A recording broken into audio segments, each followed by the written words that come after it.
من الشيطان الرجيم بسم الله الرحمن الرحيم الحمد لله رب العالمين والسلام على رسوله الكريم وعلى آله وأصحابه أجمعين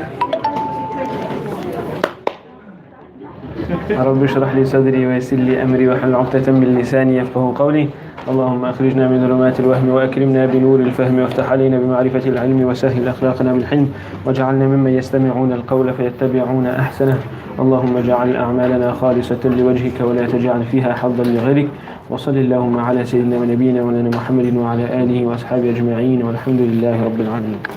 Assalamu alaikum wa rahmatullahi wa barakatuh. How's everyone today? Alhamdulillah. We continue with Surah Mulk bi-idhnillah ta'ala. We are supposed to start with verse number 19. Right? 19. 19. Okay, I'll read a couple of verses and we continue. Allah subhanahu wa ta'ala says, بعد أعوذ بالله من الشيطان الرجيم بسم الله الرحمن الرحيم أأمنتم من في السماء أن يخسف بكم الأرض فإذا هي تمور أم أمنتم من في السماء أن يرسل عليكم حاصبا فستعلمون كيف نذير ولقد كذب الذين من قبلهم فكيف كان نكير أولم يروا إلى الطير فوقهم صافات ويقبضن ما يمسكهن إلا الرحمن إنه بكل شيء بصير. We're supposed to start on that verse.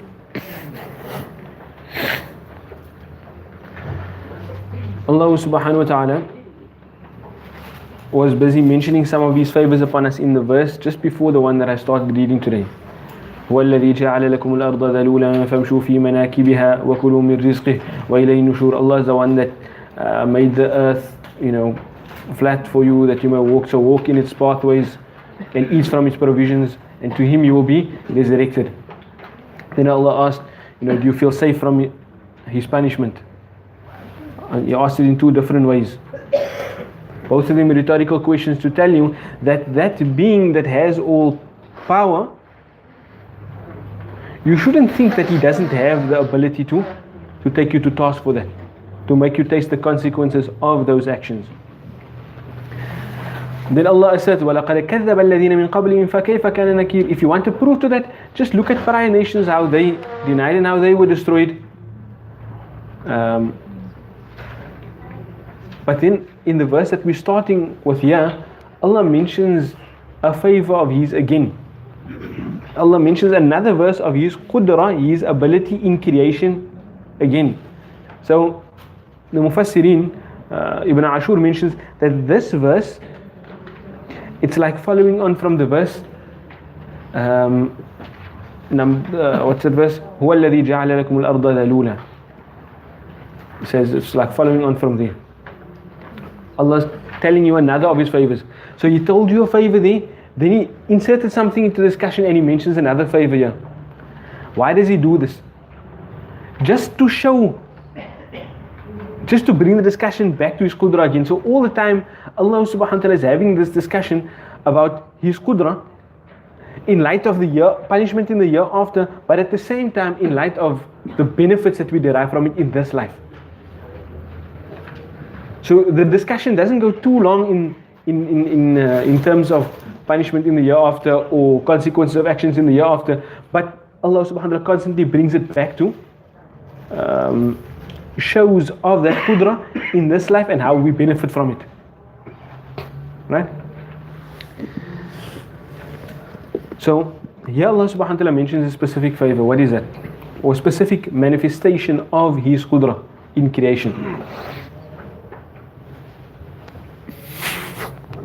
What did He say? أَوَلَمْ يَرَوْا إِلَى الطَّيْرِ. If we just look at that first part, أَوَلَمْ يَرَوْا. How many parts do we have over there? أَوَلَمْ يَرَوْا. 4. Right. Each of them have a different purpose. What's the first one? Ah, make the sentence into a question. The what? Kind of like shows that it's connected to this course before. Lam comes before this present tense verb. What does it do to it? Makes it lam, yeah. How? Though it's a present tense in form, it makes it past tense. It negates it as well. And what does it do to the end? It gives it a sukoon or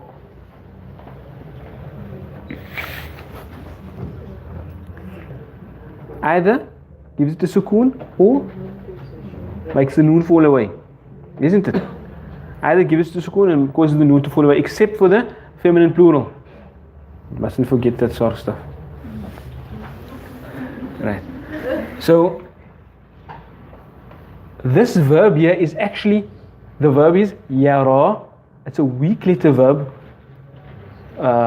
It's actually a mahmuz verb and a weak letter verb. It has a hamza in it and it has a weak letter in it. Don't worry too much about that. We'll learn about it in due time. The standard form of it is ra'a, and the present tense is yara. No cookies for me. Right? It's ra'a, or you write it like this actually. Present tense is yara.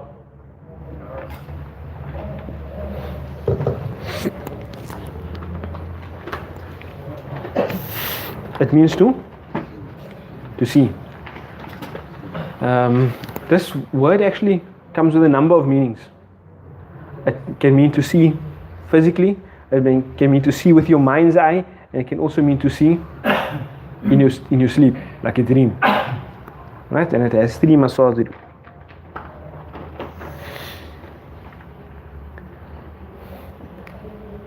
Sorry, my nose is...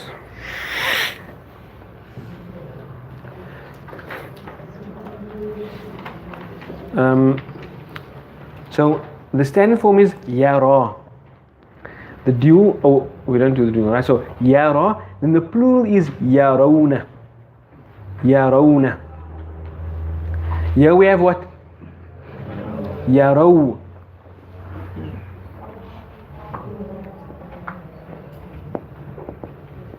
Why do we have yaraw? Because the lam caused the noon to fall away. Right? I wanted you to be cognizant of the fact that the lam can cause the noon to fall away, because if you know that the lam caused the noon to fall away, then you know that this is yarawna. And if you know that it's yarawna, you know that it is a plural, masculine plural. So you know that it means what? If ra'a means to see, yarawna will mean they see. Lam yaraw will mean what? They did not see. And when I put a question mark before it, or before it, then it means what? Did they not see? أَوَلَمْ يَرَوْا. And did they not see? Now, see is fine, but when you use it with a harf ila, then you can't really translate it as see, unless you don't translate the ila. But it kind of means the same thing actually. You're not going to say in English, have they not seen to something? Okay, you can say, I didn't see to the child. But that's a whole different meaning altogether. Yeah, we're talking about looking. Right. So, you don't really need to translate the ila there. Have they not seen at-tayr? Tayr is what? Birds.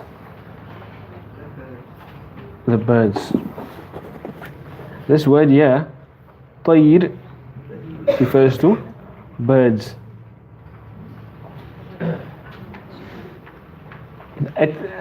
And you can imagine in verb form, tara yatiru means to fly.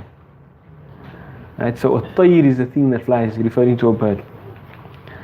And that's why you may know aeroplane is a ta'ira, or airport is a matar. You know, all of other derived forms. But anyways, a tayr is a bird. It's actually a collective noun. So you can translate it as birds. And so have they not seen the birds فوقهم. فوق means what? Above. فوقهم. Above them. What kind of construction is it?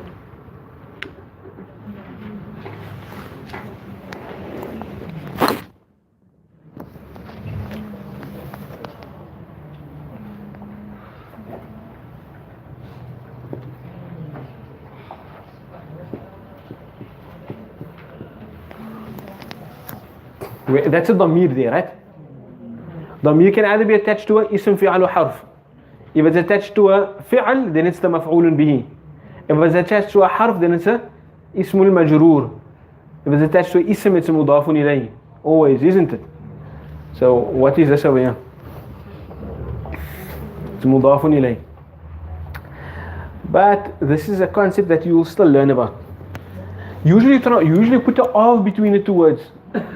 Right? But sometimes you don't do that. It's a different type of idafa. Construction, it doesn't show possession. Rather, it's more like for bayan, to clarify something or to qualify something. And you will almost always find that when you have an adverb of place or adverb of time. Something that indicates to you place or time. Like fawqa means above. It's place. Right? So if you have such a word and it's followed by a dhamir, it's going to be a mudaf in like construction, but that's not to show position. So I don't even translate it as fawqahum, above of them. No, it doesn't make sense. Right? You translate it as just to clarify above them. You just leave out the of. Right? When do we do that? When the word that the dhamir is attached to shows you place or time.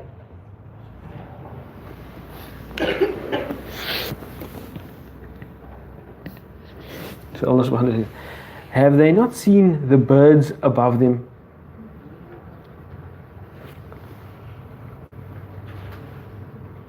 Ah, this was beautiful.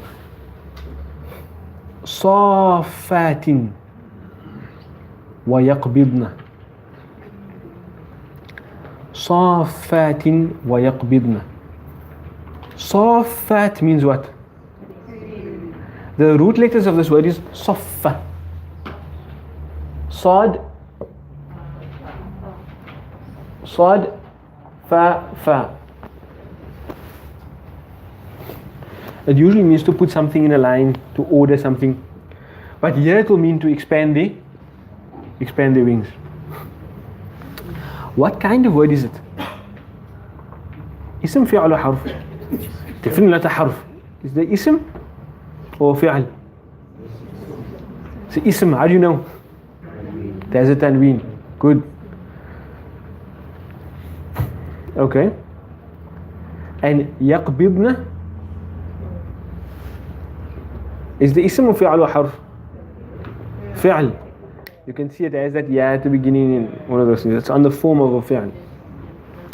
Qabada. Qabd means to do this. To like restrict or clasp or bring together, close up. Qabd. So what does that mean? Safat, wings outstretched. Yaqbidna, bringing the wings in.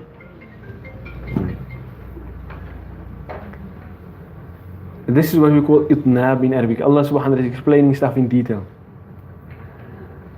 so that it creates a complete image in your mind. Allah uses the adverb of time there, fawqahum. And then Allah uses two adverbs of manner, safatin and yaqbidna. The one is in the form of an ism and the one is in the form of a fi'al.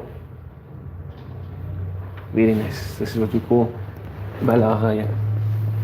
Firstly, Allah starts the verse by asking you a question. Haven't you seen the birds in the sky?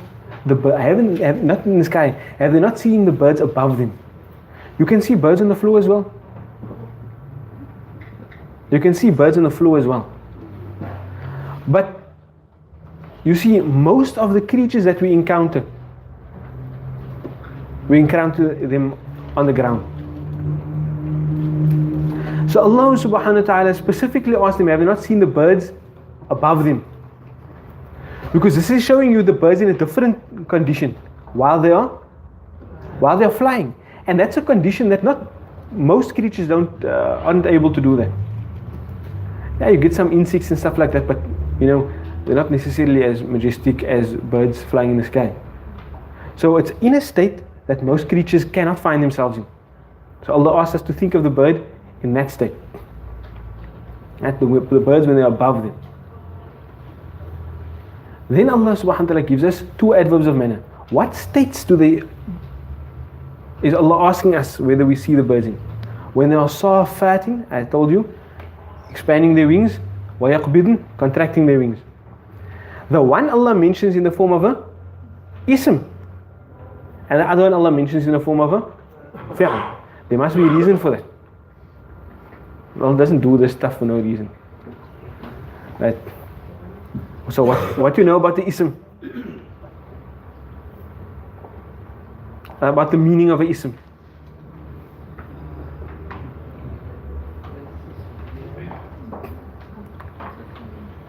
I don't know, maybe Mulk will mention this to you, one of the other asatidha. A ism has permanence in its meaning. You ever heard that? Like for example, what's the difference between me saying like man yu'minu, the one who believes, and saying ay mu'min?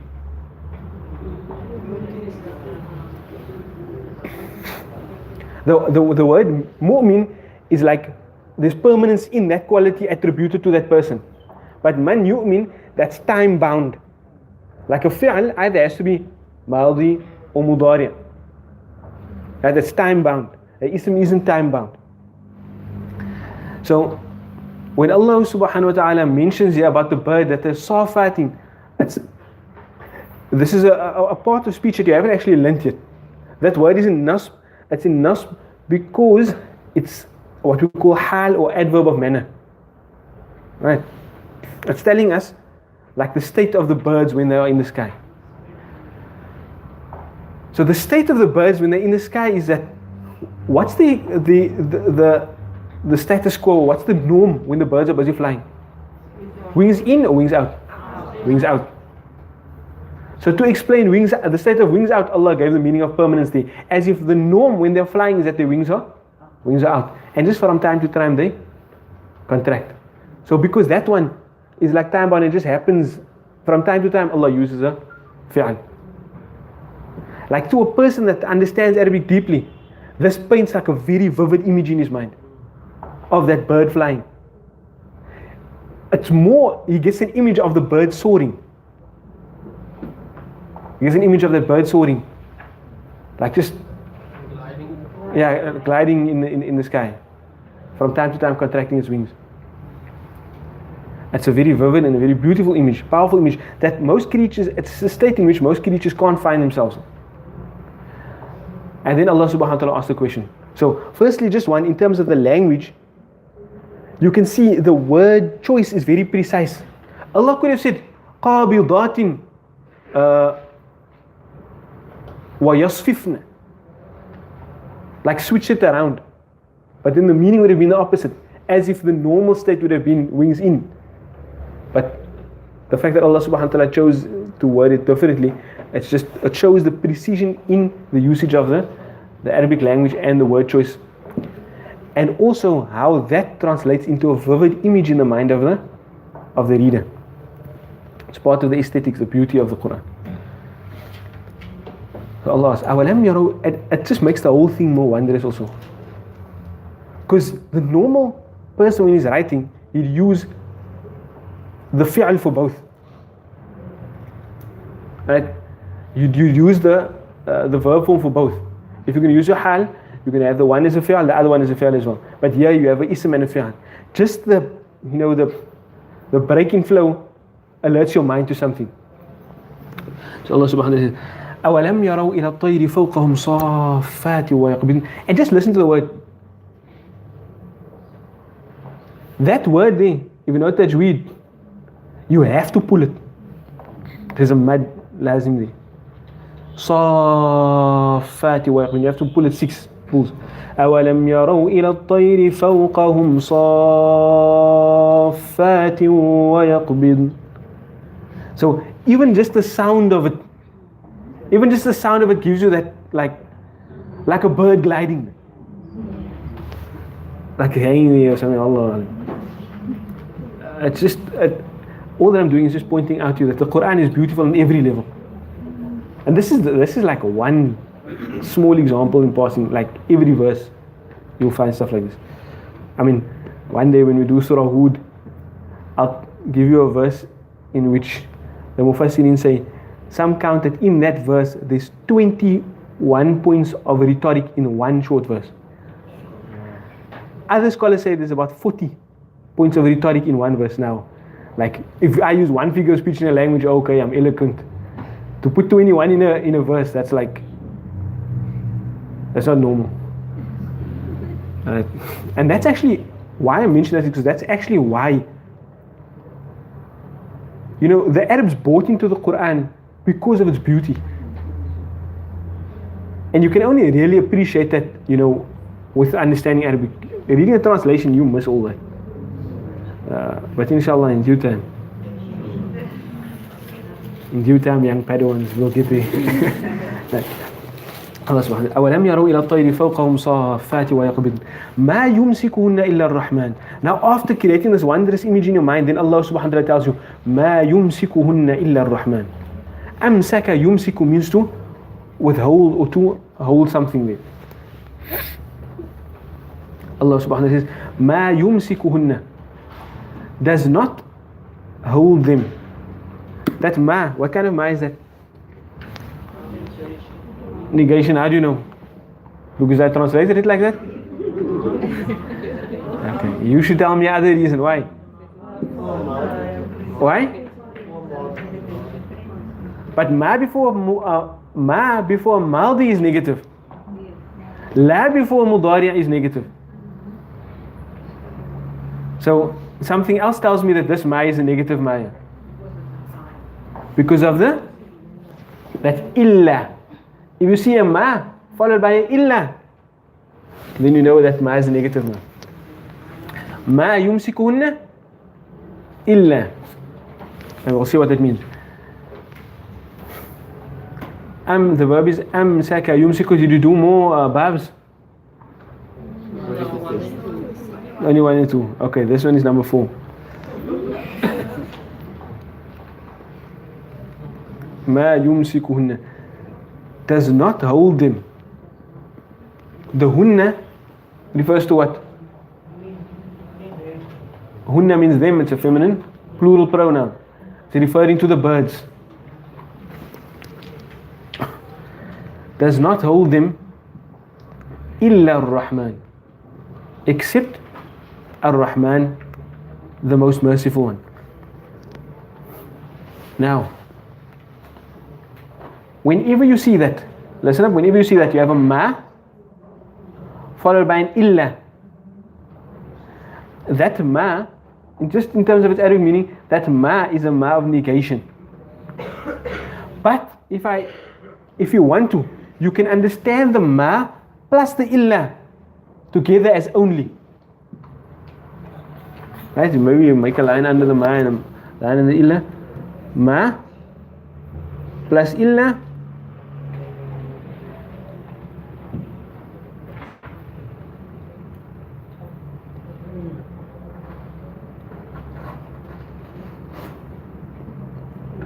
وحصر. ما يمسكهن إلا الرحمن. It is only Ar-Rahman that holds them there. You understand? The negation plus the exception, they amount to a restriction.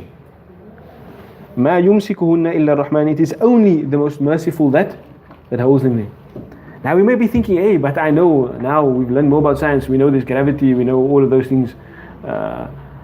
There's the wind and all of those things that are required for the bird to stay there. Allah subhanahu wa ta'ala is not saying that those things don't exist. All of that is by the design of Allah subhanahu wa ta'ala. Science may know about gravity, science may know about counteracting forces and all of those things. That doesn't mean they put it there. They just describe the design of Allah subhanahu wa ta'ala. So Allah subhanahu wa ta'ala is telling you, it is only the most merciful that holds them there. Now, again, Allah is talking about His Qudra, but He refers to Himself as Ar-Rahman. Ar-Rahman means who? Means Allah. So it's actually, the verse is actually saying, it's only Allah that holds him there. But He refers to Himself using a specific name, Ar-Rahman. He's talking about His power, but He's referring to Himself as the most merciful. Why? Because He wants us to understand from that His Qudra is not there as a punishment for us. If you look at the previous verses, just in light of what I spoke to you about of permanence in meaning, using ism for permanence in meaning, when Allah spoke about His punishments, He spoke about it in the form of verbs like this person will be punishment, or how is my nakir, how was my punishment, separate from Himself. But when He refers to Himself, He refers to Himself as not man yarham, as the one who shows mercy. He refers to Himself as Ar-Rahman, the one of infinite mercy. You understand the difference in meaning over there? That Allah subhanahu wa ta'ala, His state is that He shows you mercy. His permanent state is that He shows you mercy. So when we think of the Qudra of Allah, the ability of Allah, we don't think of the Qudra of Allah as Allah is the one that wants to punish me. No. And if we teach our children like that, hey, Allah's going to punish you, Allah's going to punish you, Allah's going to punish you, Allah's going to punish you. That's wrong. That's wrong. That's not how we teach our children about Allah. We teach our children about Allah. Allah taught us about Him. Allah is Ar-Rahman. Did you know that? Allah wants to show you His mercy. Rather do this and then you'll get the mercy of Allah.